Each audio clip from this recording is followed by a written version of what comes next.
सावन का महीना बेहद पवित्र और खास महीना माना जाता है और ऐसा भी कहा जाता है कि सावन के महीने में महादेव पर कुछ चीज ही चढ़ा देने से महादेव बहुत ही जल्दी प्रसन्न हो जाते हैं।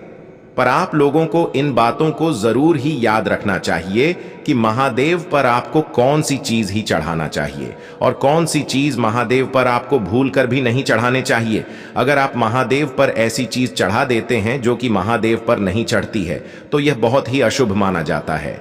इसलिए आप अगर महादेव की आप सच्ची भक्ति हैं तो इस वीडियो को आप जरूर ही पूरा देखें, क्योंकि इस वीडियो को आपके देखने से आपकी सभी मनोकामनाएं हुई हो जाएंगे, क्योंकि हमने इस वीडियो में आपको कुछ ऐसी बातें बताई है।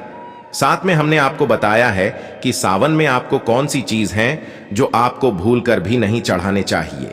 इसलिए इस वीडियो को आप पूरा ही देखें और इस वीडियो को आप लाइक अवश्य ही कर दें और कमेंट बॉक्स में हर हर महादेव जरूर लिखें।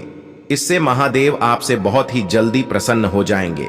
माताएं एवं बहनों, आप सभी को हम बता दें कि सावन माह में शिवलिंग पर बिल्कुल भी ना चढ़ाएं यह चीज, वरना पानी की तरह बह जाएगा। पैसा। हिंदू धर्म में सावन माह का विशेष महत्व माना जाता है। इस साल 22 जुलाई से सावन माह का पवित्र महीना प्रारंभ होने जा रहा है।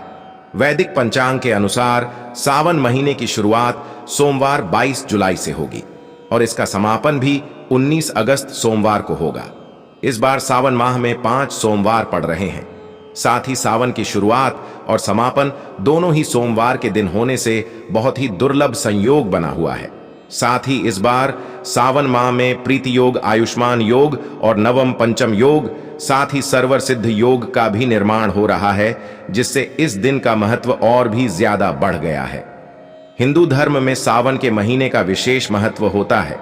हिंदू कैलेंडर का यह महीना भगवान शिव को समर्पित होता है और ऐसी मान्यता है कि सावन महीने में भगवान शिव की पूजा अर्चना करने से सभी तरह की मनोकामनाएं जल्दी ही पूरी हो जाती हैं।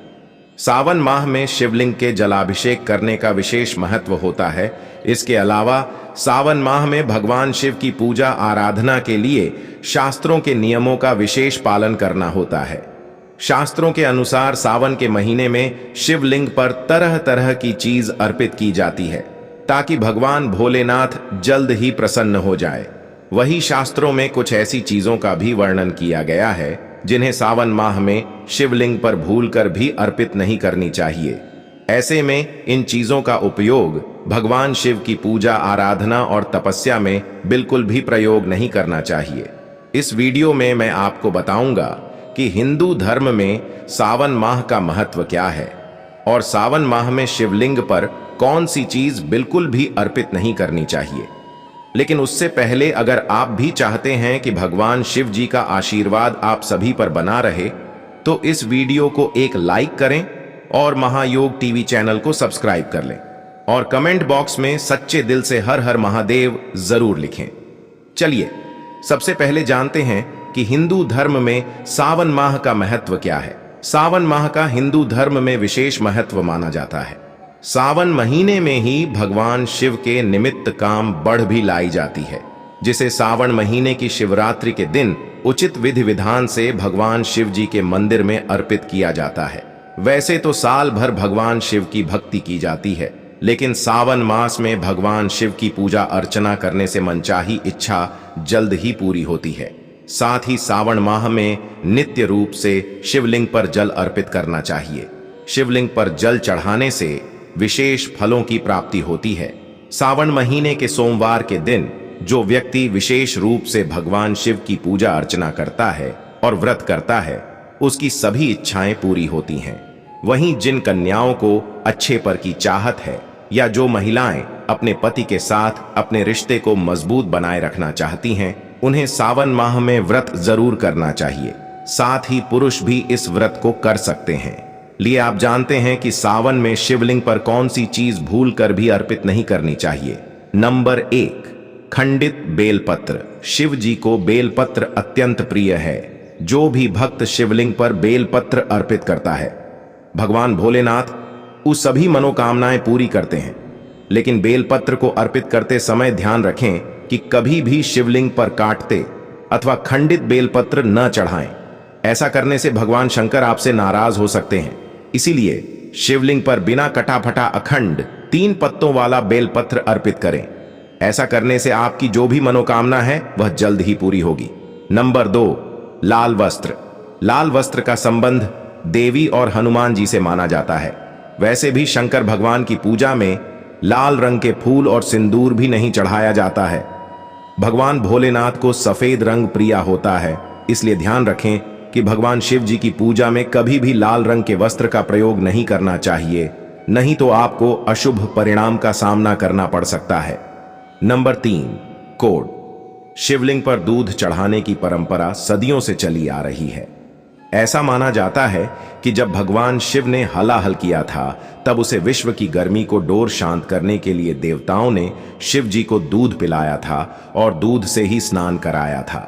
इसके बाद से शिवलिंग पर दूध चढ़ाने का विधान स्थापित हुआ, लेकिन शिवलिंग पर कभी भी उबला हुआ दूध या फिर पानी मिलाया वह दूध नहीं चढ़ाना चाहिए और ना ही शिवलिंग पर कभी पैकेट वाला दूध चढ़ाना चाहिए।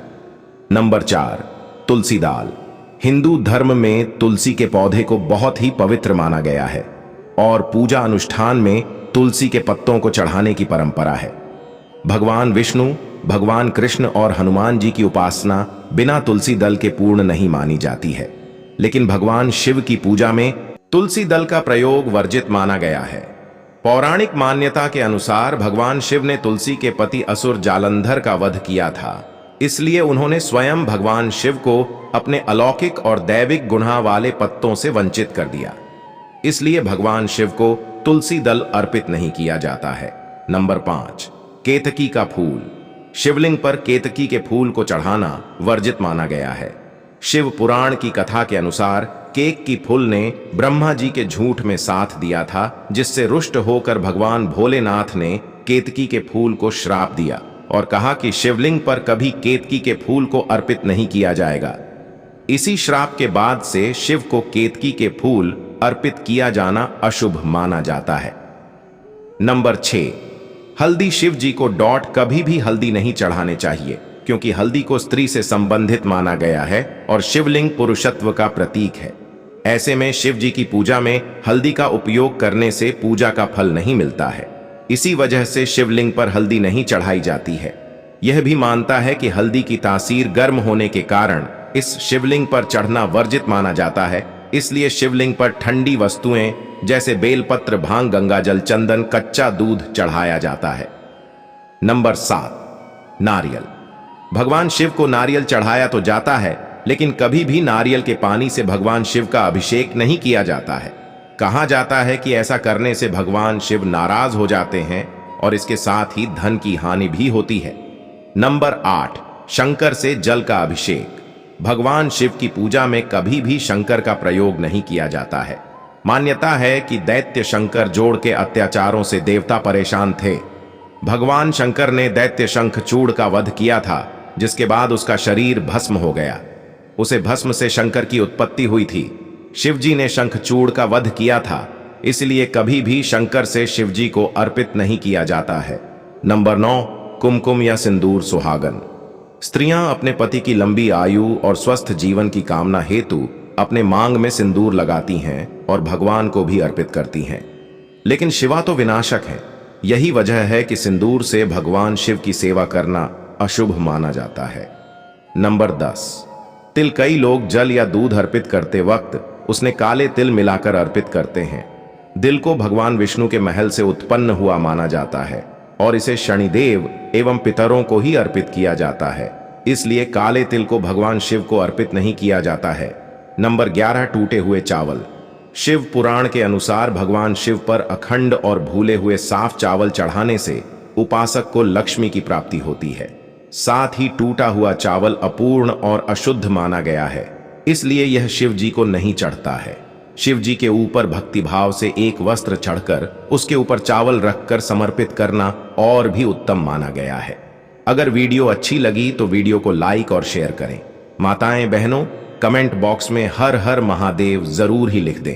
कि हम आपको बता दें कि इन पेड़ पौधों की जड़ों को पहनने से चमक उठेगी किस्मत, नहीं पड़ेगी। रत्नों की जरूरत रत्न ग्रहों को अनुकूल करने के लिए पहने जाते हैं, क्योंकि रत्न बहुत महंगे भी होते हैं, तो हर कोई इसे धारण नहीं कर पाता है। रत्न ग्रहों को अनुकूल करने के लिए पहने जाते हैं, क्योंकि रत्न बहुत महंगे भी होते हैं, तो हर कोई इसे धारण नहीं कर पाता है। ऐसी स्थिति में ग्रहों को अनुकूल करने के लिए उन ग्रहों से संबंधित कुछ पेड़ पौधों की जड़ों को उपयोग में लाया जाता है और उन ग्रहों के प्रभाव को अपने अनुकूल किया जा सकता है। यदि आप कोई भी रत्न धारण नहीं करना चाहते तो कुछ पेड़ पौधों की जड़ों को अपने पास रख सकते हैं। इन जड़ों से रत्नों जैसा ही प्रभाव मिलता है। अब महंगे रत्न नहीं, पेड़ पौधों की जड़ें करेंगी चमत्कार। ज्योतिष विज्ञान में महंगे रत्नों उपरत्नों के विकल्प के रूप में पेड़ पौधों की जड़ें पहनी जाती हैं। इससे बुरे ग्रहों का प्रभाव नष्ट होता है और संबंधित ग्रह अनुकूल होते हैं। आइए जानते हैं कौन से पेड़ पौधे की जड़ किस ग्रह को प्रसन्न करने के काम आती हैं। साथ ही जानेंगे कि इन जड़ों का उपयोग कैसे किया जाता है। इस मंत्र और जड़ से सूर्य होगा मजबूत। सूर्य ग्रह के लिए बेलमूल की जड़ का उपयोग किया जा सकता है। इस जड़ में सूर्य का वास माना गया है। मान सम्मान यश कीर्ति तरक्की की चाह रखने वालों को रविवार के दिन पिंक कपड़े में इसकी जड़ को बांधकर दाहिनी भुजा में बांधना चाहिए। इसे पहनने से सूर्य के बुरे प्रभाव नष्ट होकर शुभ प्रभाव में वृद्धि होती है। अपच, चक्कर आना, हार्ट और रीढ़ से संबंधित रोगों में इससे आराम मिलता है। मंत्र खरा हरि हरौ सह सूर्याय नमः। खिरनी की जड़ से चंद्रमा का बुरा प्रभाव होगा खत्म। चंद्रमा से संबंधित बुरे प्रभाव कम करने के लिए खिरनी की जड़ का प्रयोग किया जाता है। सोमवार के दिन इसे सफेद कपड़े में रखकर हाथ में बांधने से इसके शुभ प्रभाव मिलना प्रारंभ हो जाते हैं। चंद्रमा के बुरे प्रभाव के फल स्वरूप व्यक्ति कफ और लिवर संबंधी बीमारियों से हमेशा घिरा रहता है, साथ ही मानसिक रूप से विचलित भी रहता है। मंत्र श्रा श्री श्रौ सह चंद्रम से नमः। मंगलवार को अनंतमूल पहन लो, पाइल्स कब्ज होंगे दूर। अनंतमूल की जड़ में मंगल ग्रह का वास होता है। यह जड़ मंगल के बुरे प्रभाव को कम करके उससे संबंधित जो परेशानियां आ रही होती हैं उन्हें दूर करता है। इसे लाल रंग के कपड़े में बांधकर सीधे हाथ में बांधा जाता है। इसे पहनने का सबसे अच्छा दिन मंगलवार है। इससे त्वचा, लिवर, पाइल्स और कब्ज की समस्या दूर होती है। मंत्र क्रा क्री क्रौ सह भौमाय नमः। इस जड़ से बुद्ध होगा काबू में, माँ दुर्गा की कृपा प्राप्त होगी। विधारा मूल की जड़ का उपयोग बुध के बुरे प्रभाव कम करने के लिए किया जाता है। बुध के बुरे प्रभाव से व्यक्ति की बौद्धिक क्षमता प्रभावित होती है और उसकी निर्णय लेने की क्षमता कम होती है। विधारा मूल की जड़ को बुधवार के दिन हरे रंग के कपड़े में बांधकर सीधे हाथ में ऊपर की ओर बांधा जाता है। इस जड़ को बांधने वालों को दुर्गा की आराधना करनी चाहिए। इसके प्रभाव से nervous disorder, blood pressure, ulcer और एसिडिटी में आराम मिलता है। मंत्र ब्रा ब्री ब्रौ सह बुधाय नमः। हल्दी की गांठ से व्यापार नौकरी में मिलेगी सफलता। यदि किसी के विवाह में बाधा आ रही हो, कार्य व्यवसाय नौकरी में मनचाही तरक्की नहीं मिल पा रही हो, तो यह सब गुरु के दुष्प्रभाव के कारण होता है। यदि ऐसा है तो व्यक्ति को हल्दी की गांठ बांधना चाहिए। गुरुवार के दिन पीले कपड़े में हल्दी की गांठ बांधकर पास रखने से कार्यों में सफलता मिलने लगती है। इसके प्रभाव से लिवर, चिकन पॉक्स, एलर्जी और पेट संबंधी रोगों में आराम मिलता है। मंत्र ग्रा ग्री ग्रौ सह गुरवे नमः। इस जड़ से शुक्र विलासिता पूर्ण जीवन देगा। शुक्र ग्रह के बुरे प्रभाव कम करने के लिए अरंडमूल की जड़ का उपयोग किया जाता है। विलासिता पूर्ण जीवन की चाह रखने वालों को इसकी जड़ का उपयोग करना चाहिए। शुक्रवार के दिन सफेद कपड़े में इसकी जड़ को बांधकर दाहिनी भुजा पर बांधे। इसके प्रभाव से खांसी, अस्थमा, गले और फेफड़ों से संबंधित रोगों में आराम मिलता है। मंत्र द्रा द्री द्रौ सह शुक्राय नमः। धतूरे की जड़ दूर घटनाओं से दूर रखेगी। यदि किसी के जीवन में लगातार दुर्घटनाएं, धन हानि और बीमारी बनी रहती है तो ऐसा व्यक्ति शनि के बुरे प्रभाव से गुजर रहा होता है। इस बुरे प्रभाव को कम करने के लिए धतूरे की जड़ बांधी जाती है। इसे पहनने से सकारात्मक ऊर्जा का प्रवाह बनता है और व्यक्ति के जीवन में आ रही बाधाएं दूर होती हैं। इसकी जड़ को शनिवार के दिन काले कपड़े में बांधकर दाहिनी भुजा में बांधना चाहिए। मस्तिष्क संबंधी रोगों में इस जड़ से बहुत फायदा मिलता है। मंत्र प्राप्री प्रो सह शनैश्चराय नमः। सफेद रंग के कपड़े में इसको बांधने से बुरे प्रभाव नष्ट होंगे। राहु ग्रह के बुरे प्रभाव कम करने के लिए सफेद चंदन का टुकड़ा या इस पेड़ की जड़ का उपयोग किया जाता है।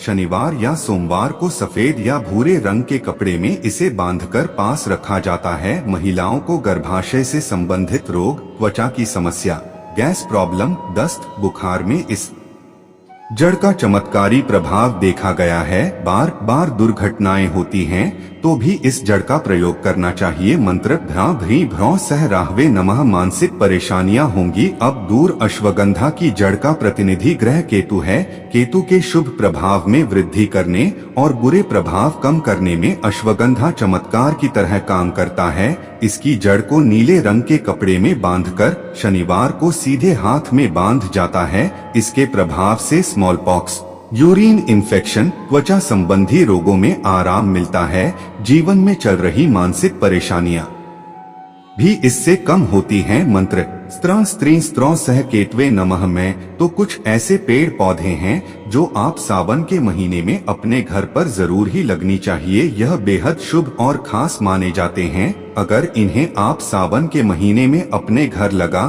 तो आपको महादेव बहुत ही अच्छा लाभ प्रदान करेंगे, क्योंकि जो सावन का महीना होता है इसमें महादेव बहुत ही सुंदर मुद्रा में होती है और बहुत ही जल्दी अपने भक्तों को प्रसन्न को जाते हैं और मनोवांछित फल की प्राप्ति भी करवाती है। इसलिए महादेव के लिए आपको पेड़ पौधों को आपको अपने घर में जरूर ही लगाना चाहिए, क्योंकि यह पेड़ पौधे बहुत ही शुभ और खास माने जाते हैं। चलिए हम आपको बता देती हैं कि इन पेड़ पौधों के बारे में आपको बहुत ही खास और दुर्लभ जानकारी आने वाली 22 जुलाई से सावन के पवित्र महीने की शुरुआत होने जा रही है, जो कि 19 अगस्त तक रहेगा। यह महीना भोलेनाथ को समर्पित होता है, जहां शिव की भक्ति करते हुए उनका आशीर्वाद ग्रहण किया जाता है। इसी के साथ इस महीने में घर पर पौधे लगाना भी शुभ माना गया है, जो हरियाली लाने के साथ ही सकारात्मकता का प्रवाह करते हैं। भगवान शिव को प्रसन्न करने के लिए आप भी इस महीने में अपने घर में कई पौधे लगा सकते हैं। आज इस कड़ी में हम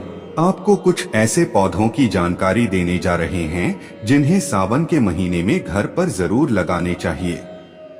ये पौधे मानसिक शांति के साथ ही जीवन में सुख समृद्धि का भी आगमन करते हैं। आइए जानते हैं इन पौधों के बारे में। तुलसी। घर के ईशान कोण में तुलसी का पौधा लगाना बहुत ही शुभ माना जाता है। आप सावन के महीने में घर में तुलसी का पौधा लगा सकते हैं। इस पौधे को लक्ष्मी का रूप माना जाता है। इस पौधे को लगाने से घर में सुख समृद्धि आती है, इसलिए सावन के महीने में तुलसी का पौधा जरूर लगाएं। धतूरा। आप सावन के महीने में धतूरे का पौधा लगा सकते हैं। धतूरा भगवान शिव को प्रसाद माना जाता है।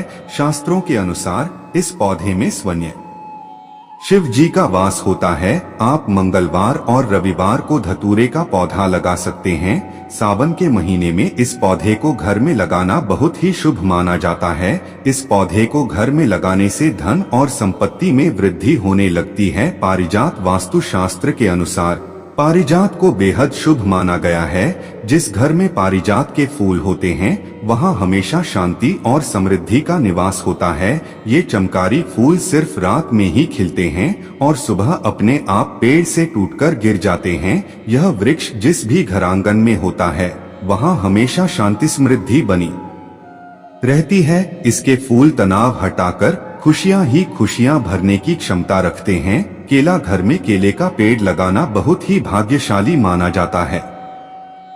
ये नकारात्मकता को दूर करता है। इस पौधे को घर में लगाने से सकारात्मक ऊर्जा का संचार होता है। केले के पौधे की गुरुवार को पूजा की जाती है। इस पौधे की पूजा करने से भगवान विष्णु का आशीर्वाद आप पर सदा बना रहता है। मान्यता है कि तुलसी और केले का पौधा कभी भी साथ में नहीं लगाना चाहिए। यदि फिर भी किसी कारणवश आपको इन दोनों पौधे को साथ में लगाना पड़ रहा है तो आप मेन गेट के बाईं और तुलसी और दाईं और केले का पौधा लगा सकते हैं। चंपा। वास्तु शास्त्र के अनुसार सावन के महीने में चंपा का पौधा लगाना भी बहुत ही शुभ माना जाता है। इस पौधे को लगाने से अखंड सौभाग्य की प्राप्ति होती है। इस पौधे को आप घर की उत्तर पश्चिम दिशा में लगा सकते हैं। मान्यता है कि इस पौधे को घर में लगाने से परिवार में कलह क्लेश नहीं होता और चारों तरफ से लाभ मिलता है। बेल पत्र सावन महीने में शिवलिंग पर भगवान शिव को बेल पत्र भी चढ़ाया जाता है। मान्यता है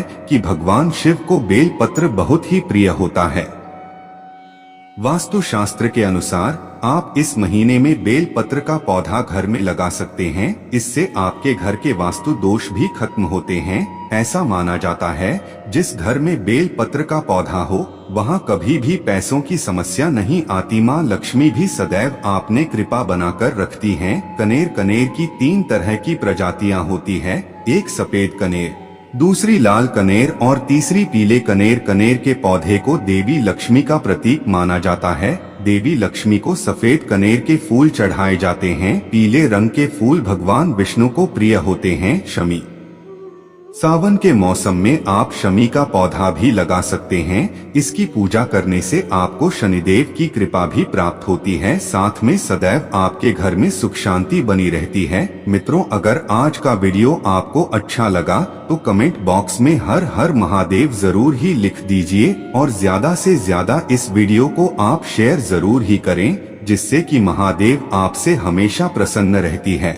और हमें भी अच्छा लगता है कि आप कहां देख के लिए सच्चे भक्त की वीडियो को लाइक करती है। इसलिए आप वीडियो को लाइक अवश्य ही कर दे, जिससे कि इतनी ज्ञानवर्धक जानकारी हर किसी को प्राप्त होती रही। मित्रों, आपको हम बता दें कि ऐसी ही ज्ञान भर तक जानकारी हमारे चैनल पर आती रहती हैं और इसलिए आप महायोग टीवी चैनल को सब्सक्राइब अवश्य ही कर ले, जिससे कि हम आपके लिए फ्री माध्यम से इतनी जानवर्धक जानकारी लाते रहे। और इस वीडियो को हर एक भारतीय नागरिकता की जरूर शेयर करें, जिससे कि उन्हें भी इतनी अच्छी ज्ञान की प्राप्ति हो सके। धन्यवाद दोस्तों, मिलते हैं नई वीडियो में। हर हर महादेव।